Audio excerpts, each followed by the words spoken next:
சிக்கனத்துக்கும் கஞ்சத்தனத்துக்கும் ரொம்பவே டிஃபரெண்ட் உண்டு. சிலர் பார்த்தீங்கன்னா, சிக்கனத்த கஞ்சத்தனம் அப்படின்ட்டுன்னு சொல்லி அவங்கள ஏமாளி ஆக்குவாங்க. பட் சிக்கனும் வேற, கஞ்சத்தனம் வேற. ஆசைப்படுறது தவறு கிடையாது. பட் ஆசைக்கு அடிமை மட்டும் ஆகிடக்கூடாது. Friends, welcome to Chris 2021 live to the way. இது தான் நம்ம சேனலுக்கு ஃபஸ்ட் டைம் வர்றீங்க. இந்த கண்டென்ட் உங்களுக்கு யூஸ்ஃபுல்லாக இருந்துச்சு அப்படின்னா சப்ஸ்கிரைப் பட்டனை ப்ரெஸ் பண்ணிவிட்டு கூடவே பக்கத்தில் இருக்கிற பெல் ஐக்கானை கிளிக் பண்ணிக்கோங்க. விஷயத்தை மட்டும் நாம் நல்லா புரிஞ்சுக்கணும். ஆசைப்படுறது, கண்டது எல்லாமே வாங்கணும் அப்படின்ட்டு நினைக்கிறது ஆடம்பரம்.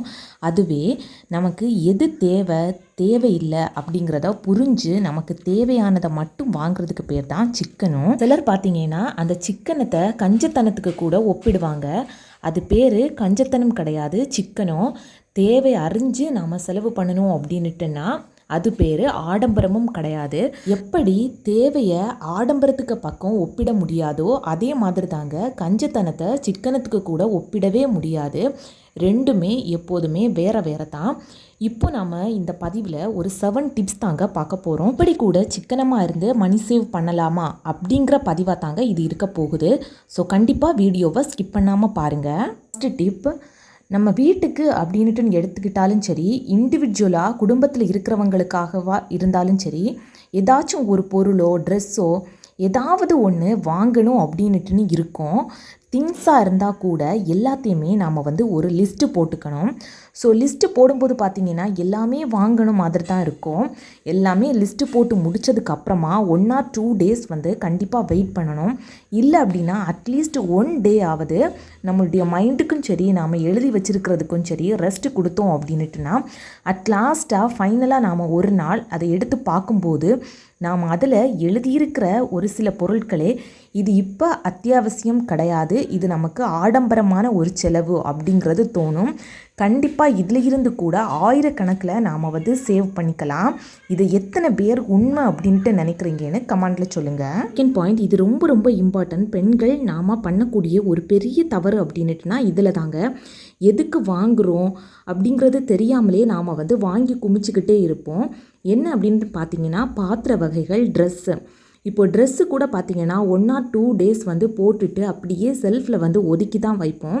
பட் இந்த பாத்திர வகைகள் பார்த்திங்கன்னா எதுக்கு வாங்குகிறோம் அப்படின்ட்டே தெரியாது.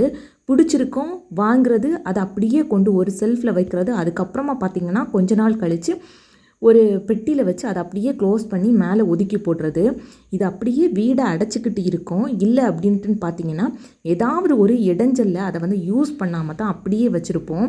இதை மாதிரி எத்தனை பேர் வீட்டில் இந்த மாதிரி பாத்திரங்கள் தேங்கி கிடைக்குது யூஸ் பண்ணாமலே அப்படிங்கிறத கமெண்ட்டில் சொல்லுங்கள். அதே மாதிரி தாங்க ட்ரெஸ்ஸும் ரொம்பவே காஸ்ட்லியாக இருக்கும். பட் 1 or 2 days மட்டும்தான் போடுவோம்.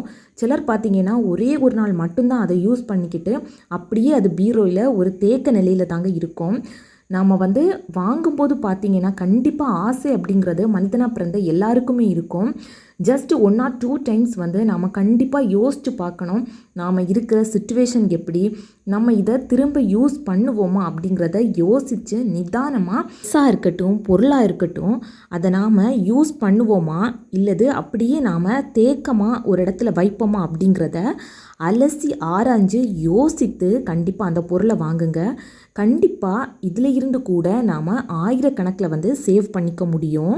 தேர்ட் பாயிண்ட், சில பொருட்கள் எல்லாம் பார்த்திங்கன்னா நம்ம சில்லறையாக அப்பப்போ கடைக்கு போய் வாங்கும்போது எதெல்லாம் நம்ம கண்ணில் தேவையில்லாமல் படுதோ எல்லாத்தையுமே நாம் வாங்கிக்கிட்டு வருவோம். ஸோ அந்த மாதிரி பண்ணாமல் இனிமேல் ஒரு லிஸ்ட்டு போட்டு ஹோல்சேல் மார்க்கெட்டில் போய் நாம் எடுத்தோம் அப்படின்னுட்டுனா ஹோல்சேல் மார்க்கெட்டில் ரேட்டும் கொஞ்சம் கம்மியாக இருக்கும். அதே மாதிரி பல்காக எல்லா திங்ஸுமே நமக்கு வீட்டுக்கு வந்தது மாதிரியும் இருக்கும். அப்பப்போ கடைக்கு போகிற ஒரு செலவும் மிச்சமாகும். மாதத்தில் 1 or 2 days நாம் மளிகை சாமானங்கள் வாங்குறதுக்கு கடைக்கு போய்கிட்டோம் அப்படின்னுட்டுனா ஒரு குறிப்பிட்ட 100 அல்லது 200 ரூபாய்க்கு தான் எக்ஸ்ட்ரா நாம் திங்ஸ் வாங்குறது மாதிரி இருக்கும்.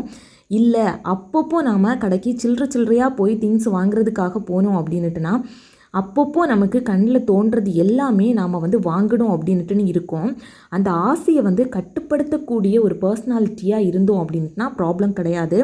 இல்லை பார்த்த உடனே எனக்கு அதை வாங்கணும்னு தோணுது, பார்த்த உடனே எனக்கு அதை வாங்கி ருசிக்கணும்னு தோணுது, யூஸ் பண்ணணும்னு தோணுது அப்படின்ட்டுன்னு யோசிச்சிங்க அப்படின்ட்டுனா கண்டிப்பாக நீங்கள் இதை அவாய்ட் பண்ணிவிட்டு ஹோல்சேல் மார்க்கெட்டில் போய் வாங்கலாம். நம்ம சில்லறையாக வாங்குறத காட்டிலும் ஹோல்சேல் மார்க்கெட்டில் பார்த்தீங்கன்னா ரேட்டு வந்து கண்டிப்பாக கம்மியாக தான் இருக்கும். 4th பாயிண்ட், அடிக்கடி வெளியில் போய் சாப்பிடக்கூடிய பர்சனாக இருந்தீங்க அப்படின்ட்டுனா கண்டிப்பாக இதை அவாய்ட் பண்ணிக்கோங்க. நாம் வெளியில் போய் சாப்பிட்றத காட்டிலும் அதிகமாக ஹாஸ்பிட்டலுக்கு தான் மணி வந்து ஸ்பெண்ட் பண்ணக்கூடியதாட்டும் டைம் ஸ்பெண்ட் பண்ணக்கூடியதாட்டும் நம்மளுடைய வாழ்க்கை வந்து இருந்துக்கிட்டே இருக்கும்.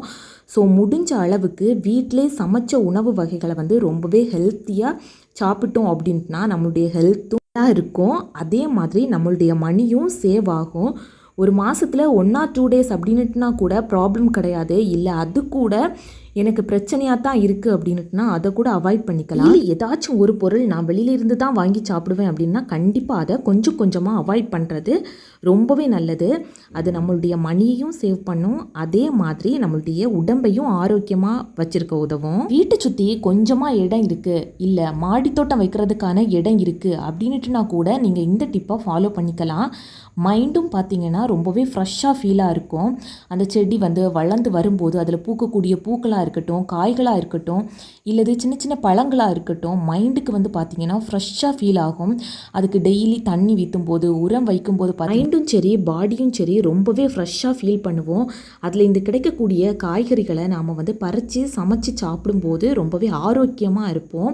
குட்டி குட்டி செடிகளில் இருந்தே நாம் ஸ்டார்ட் பண்ணிக்கலாம். வெங்காயத்தாள், கீரை, மிளகாய், தக்காளி, புதினா, மல்லித்தலை இந்த மாதிரி குட்டி குட்டியாக ஸ்டார்ட் பண்ணிக்கிட்டாலே போதும். 6th பாயிண்ட், வேலைக்கு போகக்கூடிய பெண்களாக இருந்தால் ப்ராப்ளம் கிடையாது. ஒரு ஸ்மால் இன்கம் அப்படிங்கிறது நமக்கு இருக்கும். இல்லை அப்படின்னுட்டுனா வீட்டில் இருந்தே நம்மளால் ஒரு இன்கம்மை ஏற்படுத்தக்கூடியது மாதிரி நாம் பார்த்துக்கலாம். டியூஷன் எடுக்கிறது, டெய்லரிங், இல்லை சின்ன சின்ன பெயிண்டிங், ஏதாச்சும் ஒன்று நமக்கு மைண்டுக்கு பிடிச்சது மாதிரி நாம் பண்ணிக்கிட்டே இருக்கலாம். 7th பாயிண்ட், ரொம்ப ரொம்ப முக்கியமான ஒரு விஷயம். நம்மளுடைய உடல் ஆரோக்கியமாக இருந்தால் மட்டும்தான் நம்மளுடைய மனசும் ஆரோக்கியமாக இருக்கும். நாம் பண்ணக்கூடிய வேலைகள்லையும் நமக்கு ஒரு பிடித்தும் வரும். ஸோ எப்போதுமே முடிந்த அளவுக்கு ஆரோக்கியமான உணவுகளை வந்து வீட்டிலே ப்ரிப்பேர் பண்ணி நாம் எடுத்துக்கணும். ஆரோக்கியம் அப்படின்னுட்டு வெளியில் இருந்து காசு கொடுத்து நாம் வாங்கும்போது பார்த்திங்கன்னா வினையுமே நாம் சேர்த்து வாங்குகிறோம் அப்படின்னு தான் அர்த்தம். பதிவு உங்களுக்கு பிடிச்சிருந்துச்சு அப்படின்னா லைக் பட்டனை ப்ரெஸ் பண்ணிக்கோங்க. தேங்க்யூ.